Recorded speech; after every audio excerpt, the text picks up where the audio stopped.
नमस्कार। आज हम लोग अध्ययन करेंगे पेपर 1 यूजीसी नेट का जो पेपर 1 है, जिसमें कि इकाई 9 अर्थात यूनिट 9 का जो लोक विकास और पर्यावरण है, उसका हम लोग पहले भी अध्ययन कर चुके हैं। पहला पार्ट का अध्ययन हम लोग कर चुके हैं। आज हम लोग दूसरे पार्ट में प्रवेश करते हैं, जिसमें कि उसी लोक विकास और पर्यावरण में हम लोग आज जो पार्ट 2 में अध्ययन करेंगे, जिसमें कि पारिस्थितिकी को सबसे पहले जानेंगे, फिर उसके तंत्रों को जानेंगे, पारिस्थितिकी के तंत्र को जानेंगे और फिर उसके घटकों को जानेंगे। तो संपूर्णतया हम लोग अध्ययन करने की कोशिश करेंगे कि ये इकोसिस्टम क्या है, इकोलॉजी क्या है, सारी चीज़ों को हम लोग अध्ययन करेंगे। उससे संबंधित तमाम चीज़ों पर हम लोग विचार विमर्श करेंगे। तो आप वीडियो के अंत तक बने रहें। और दरअसल अगर आपने अभी तक सब्सक्राइब नहीं किया है तो सब्सक्राइब बटन को भी ऑन कर दें और साथ ही आप लाइक ज़रूर कर दें। अब हम आते हैं सबसे पहले अपने टॉपिक पर, जो कि सबसे पहले हम पारिस्थितिकी की बात करेंगे। इकोलॉजी की अगर हम बात करेंगे तो इकोलॉजी को देने वाले कौन हैं, सबसे पहले हम इसका अध्ययन करेंगे। तो अर्नस्ट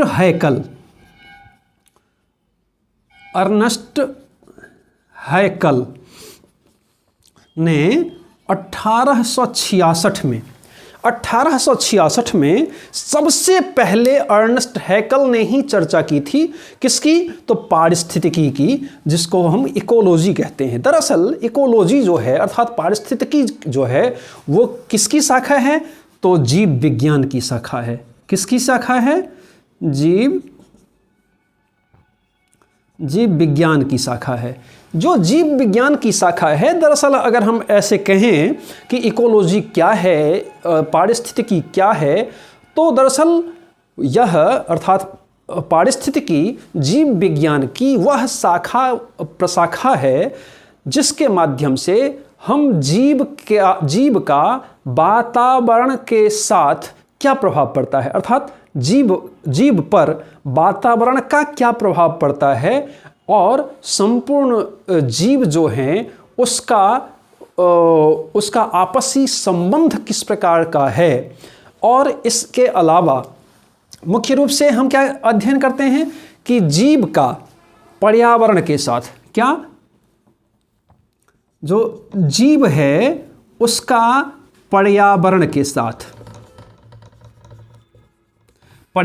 साथ क्या संबंध कैसा है, और जो उसका आपस में अर्थात जीव जो आपस में हैं उसका आपस में किस प्रकार के संबंध हैं, इसका अध्ययन करते हैं। साथ में हम और क्या अध्ययन करते हैं कि जो भी जीव हैं वो जिस भी आश्रय में रहते हैं, जिस भी तरीके से रहते हैं, जैसे आश्रय में वो खुद रहते हैं, उनके आश्रय के मुताबिक ही हम अध्ययन करते हैं। अब कहेंगे कि ये क्या हो गया, मतलब अगर पेड़ पौधों का अध्ययन करना है तो वो जिस प्रकार से रहते हैं, बिल्ली जिस प्रकार से रहती है, कुत्ता जिस प्रकार से रहता है, शेर जिस प्रकार से रहता है, जंगली जानवर जिस प्रकार से रहते हैं, हम उसको कुछ भी प्राकृतिक को छोड़ करके कृत्रिम चीज़ों के माध्यम से अध्ययन नहीं करेंगे।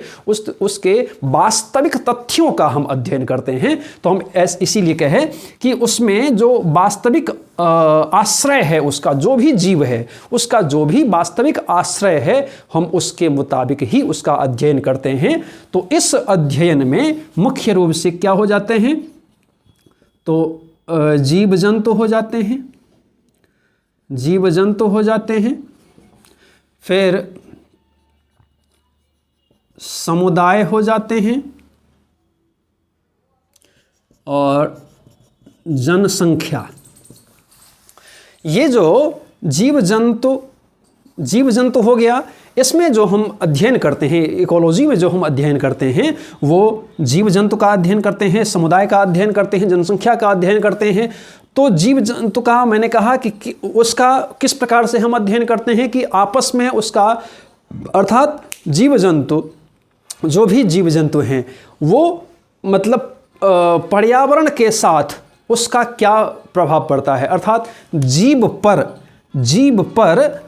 पर्यावरण का क्या प्रभाव पड़ता है और पर्यावरण का जीव पर क्या प्रभाव पड़ता है, अर्थात दोनों का पारस्परिक संबंध हम ढूंढने की कोशिश करते हैं। जीव का पर्यावरण के ऊपर क्या प्रभाव पड़ता है और पर्यावरण का जीव के ऊपर क्या प्रभाव पड़ता है, इन तमाम सारी चीज़ों का जब हम अध्ययन करते हैं उसे ही हम क्या कहते हैं, पारिस्थितिकी कहते हैं या इकोलॉजी कहते हैं। अब हम पारिस्थितिकी तंत्र को समझने की कोशिश करते हैं। तो पारिस्थितिकी तंत्र, जिसको कि हम इकोसिस्टम कहते हैं, तो इकोसिस्टम क्या है, हम इसको समझने की सबसे पहले कोशिश करते हैं। तो जो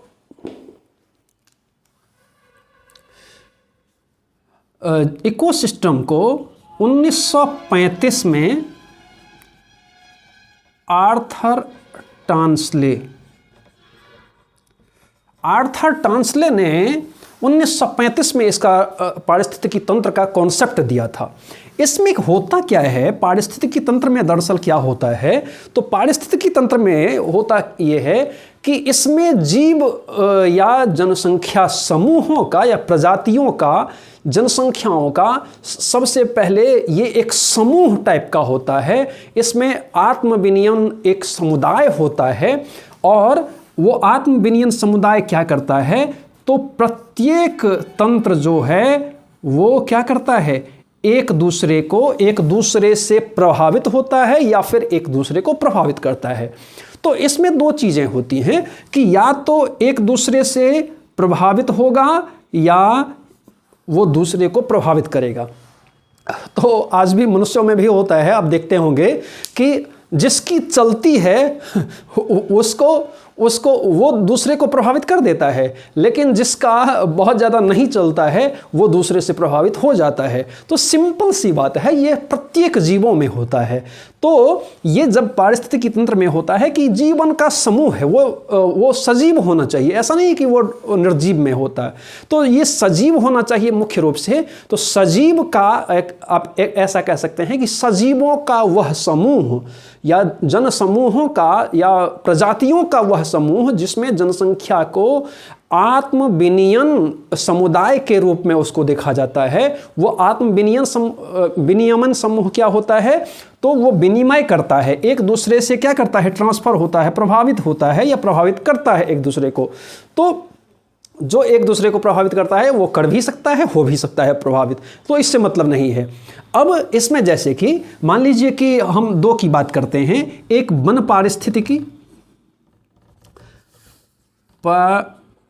पारिस्थितिकी तंत्र और दूसरा कौन सा होगा, तो चलिए ये समुद्री कह लीजिए, चलिए समुद्री पारिस्थितिकी तंत्र।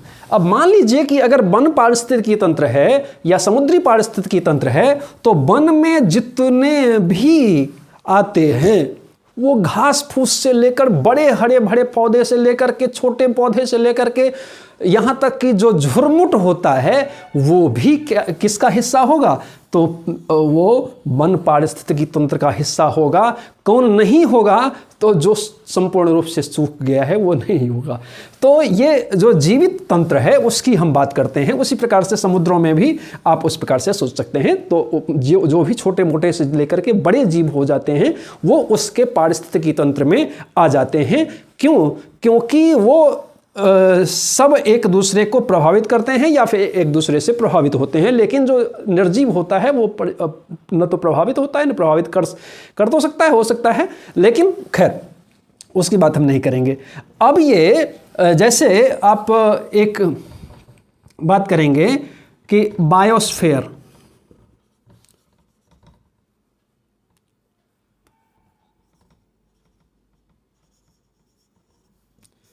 ये जो बायोस्फीयर है, बायोस्फीयर जो होता है, बायोस्फीयर को हम क्या कहते हैं, जीव मंडल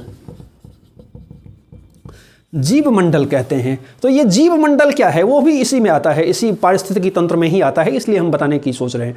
तो ये जीव मंडल क्या होता है, तो जीव मंडल वह है जो पृथ्वी है, पृथ्वी के जो चारों ओर घेरा हुआ, मतलब 30 किलोमीटर तक ऐसा घेराव, पृथ्वी का ऐसा घेराव चाहे वो मोटी हवा हो सकती है, जल हो सकता है, मिट्टी हो सकती है, कुछ परतें हो सकती हैं, तो वो 30 या सैल हो सकता है। तो ऐसी 30 मीटर तक वैसी सतह कह सकते हैं कि वैसी सतह जिसमें कि जीवन संभव है। क्या होगा? जीवन जहां पर संभव है वो। तो चाहे जैसे कि आप देखते होंगे कि काफ़ी मोटी परत में कुछ कुछ अलग अलग कीड़े रहते हैं, वहाँ पर होता है। कुछ जल में कुछ ना कुछ वो कवक वगैरह जो होते हैं वो होते हैं। तो क्योंकि वहाँ पर जीवन संभव है इसीलिए होते हैं। तो अर्थात हम जीव मंडल उसको कहते हैं या बायोस्फीयर हम उसको कहते हैं, जहाँ पर अर्थात पृथ्वी का ऐसा सतह जो कि चारों ओर से घेरा हुआ है, वो ऐसा सतह, वो चाहे वो जलीय हो सकता है, वायु हो सकता है, मोटा परत, चाहे स्थल हो सकता है, मिट्टी हो सकती है, सैल हो सकता है, जो भी हो। तो ऐसी सतह जिसमें कि जीवन संभव हो, हम उसको क्या कहते हैं? तो ये बायोस्फीयर या जीवमंडल कहते हैं। अब हम देखने की कोशिश करते हैं कि ये जो पारिस्थितिकी तंत्र के जो घटक हैं, तो उसको कंपोनेंट्स ऑफ इकोसिस्टम के जो कंपोनेंट्स हैं, उसके जो घटक हैं, उसको हम देखने की कोशिश करते हैं। सबसे पहले हम इसको मिटा दें। तो जब हम देखने की कोशिश करते हैं तो ये जो आपका पारिस्थितिकी तंत्र के जो घटक हैं, ये मुख्य रूप से 2 प्रकार के हो जाते हैं। एक जैविक हो जाते हैं, एक अजैविक हो जाते हैं। अब जैविक और अजैविक जब हो जाते हैं तो सबसे पहले हम जैविक को देखने की कोशिश करते हैं कि जैविक क्या है। तो पर्यावरण के जैविक या जैविक घटक या उसको कारक कह सकते हैं कि जैविक घटक या कारक मिल करके जैविक पर्यावरण का निर्माण करते हैं। किसका निर्माण करते हैं? तो जैविक पर्यावरण का निर्माण करते हैं। तो जब जैविक पर्यावरण का निर्माण करते हैं तो इसमें 2 मुख्य तत्व होते हैं। 2 तत्व होते हैं। एक होते हैं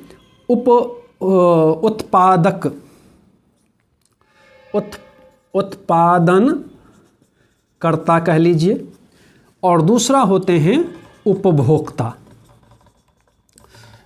एक होते हैं उत्पादनकर्ता या उत्पादक कहते हैं, और दूसरा होता है उपभोक्ता। ये उत्पादनकर्ता क्या होता है? उत्पादनकर्ता वह होता है जो कि खुद का भोजन, अपना भोजन खुद ही तैयार करता है, वो उसमें दूसरे की सहायता नहीं लेता है, उसको हम उत्पादनकर्ता या उत्पादक कहते हैं।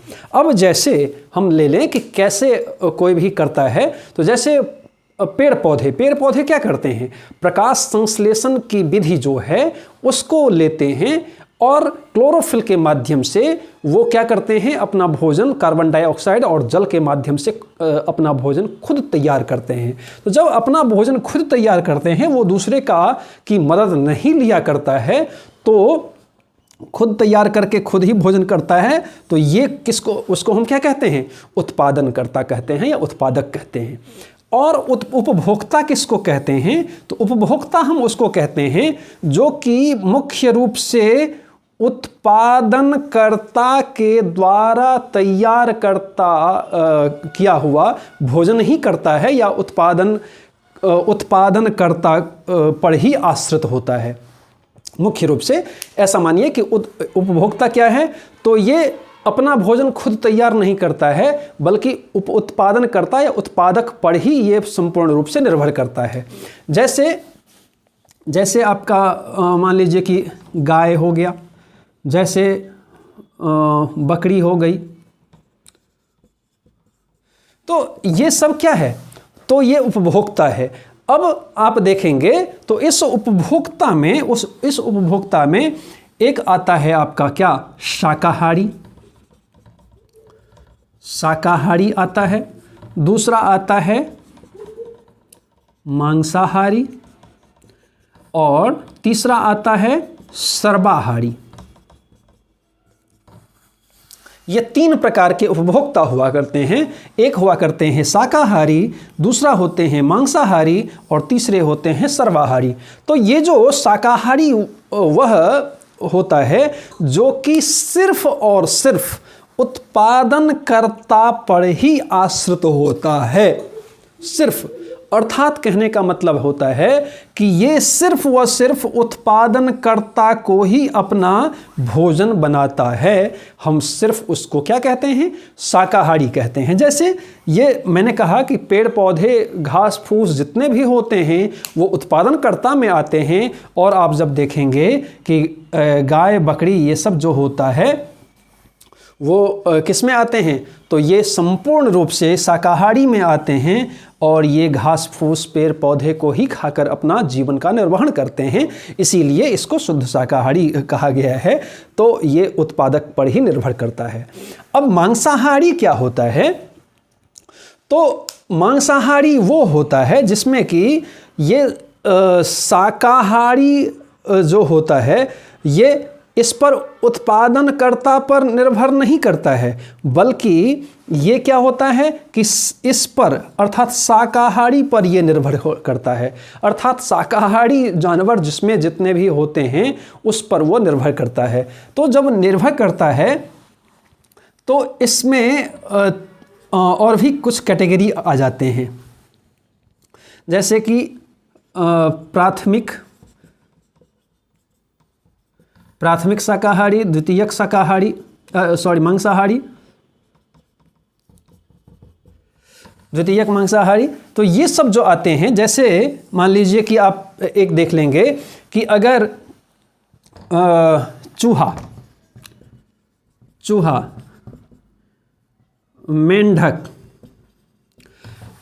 मेंढक सब क्या होता है? ये मांसाहारी तो है, लेकिन ये शुद्ध शाकाहारी चीज़ों को ही खाने में ज़्यादा बिलीव करता है। तो ये अब देखेंगे कि ये कुछ छोटे छोटे जो चीज़ें होती हैं, कीड़े फतंगे होते हैं, इन सारी चीज़ों को वो खा लेता है। कहीं पर कुछ मिल जाता है उसको खा लेता है। तो ये इसको हम प्राथमिक मांसाहारी भी कहते हैं। और जो द्वितीयक होता है वो मुख्य रूप से किस पर आधारित होता है? तो शाकाहारी जानवरों पर ही आधारित होता है। ऐसा कहेंगे तो वो गलत नहीं होगा। तो जैसे कि आप बाज को देख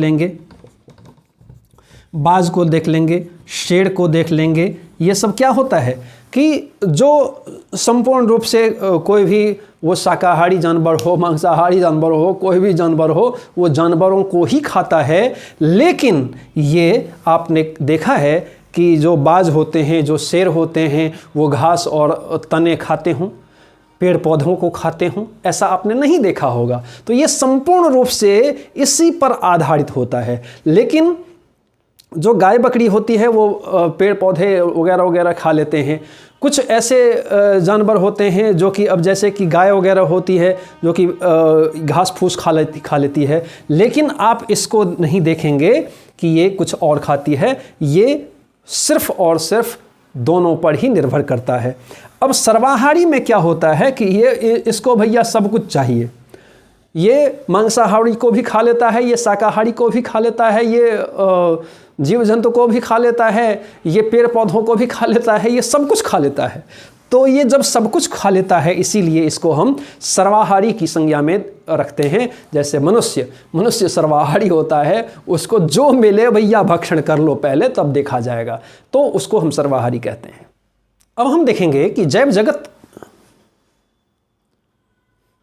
अब हम देखेंगे कि ये अजैविक क्या है। तो ये अजैविक जो है वो अजैविक अर्थात जैव जगत को प्रभावित करने वाले, वो परोक्ष रूप से या प्रत्यक्ष रूप से प्रभावित करने वाले प्राकृतिक तत्व के सारे तत्व या पर्यावरण उसमें समाहित हो जाते हैं।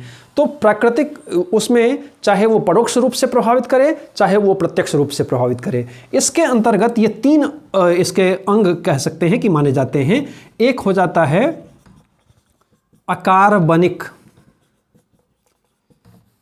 अकार्बनिक हो जाता है, दूसरा है कार्बनिक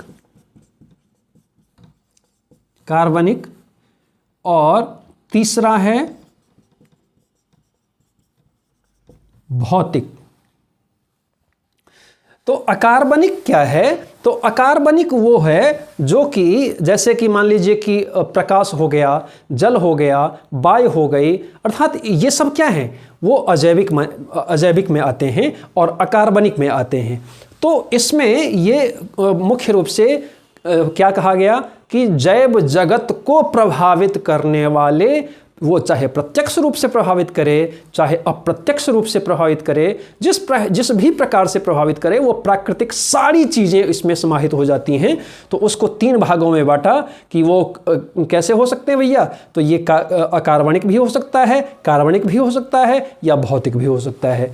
तो अकार्बनिक में आपका, जैसे मैंने कहा कि जल हो सकता है, वायु हो सकता है, प्रकाश हो सकता है, ये सब सारी, मृदा हो सकती है, ये सब सारी चीज़ें जो हैं वो किस में आती हैं, तो कार्बनिक में आती हैं। अब ये अकार्बनिक तो हो गए, अब ये कार्बनिक घटक में क्या होते हैं। तो कार्बनिक घटक में जैसे कि मान लीजिए कार्बोहाइड्रेट्स हो गए, जैसे अमीनो अम्ल हो जाता है, जैसे आपका कार्बोहाइड्रेट हो जाता है, जैसे प्रोटीन्स वगैरह हो जाता है, वो सारे के सारे किस में आ जाएंगे, तो कार्बनिक में आ जाएंगे, कार्बनिक घटक में आ जाएंगे।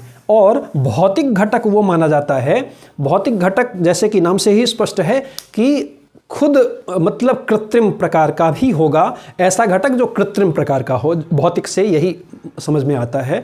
तो जब भौतिक से यही समझ में आता है तो भौतिक में क्या हो जाएगा, जैसे कि प्रकाश जो मानव द्वारा कृत्रिम बनाया गया हो, जैसे कि सौर ऊर्जा हो गया, जैसे क्लीन एनर्जी हो गई, जैसे ताप हो गया, ये सब सारी की सारी चीज़ें किस में आ जाएंगी, तो भौतिक घटक में आ जाएंगी। तो ये मुख्य रूप से जैविक और अजैविक घटक होते हैं, उसके ये कंपोनेंट्स होते हैं। तो मुझे लगता है कि इस लोक विकास और पर्यावरण के जो पारिस्थितिकी और उससे संबंधित जितने भी तंत्र हैं उसको आपने बेहतर ढंग से पढ़ा होगा। इसी प्रकार से पढ़ने के लिए आप एजुकेशन प्रोफाइल यूट्यूब चैनल को सब्सक्राइब कीजिए, लाइक कीजिए, शेयर कीजिए, कमेंट कीजिए और साथ ही बेल आइकन को जरूर प्रेस कीजिए ताकि आपको आने वाली सभी वीडियो मिलती रहे। धन्यवाद।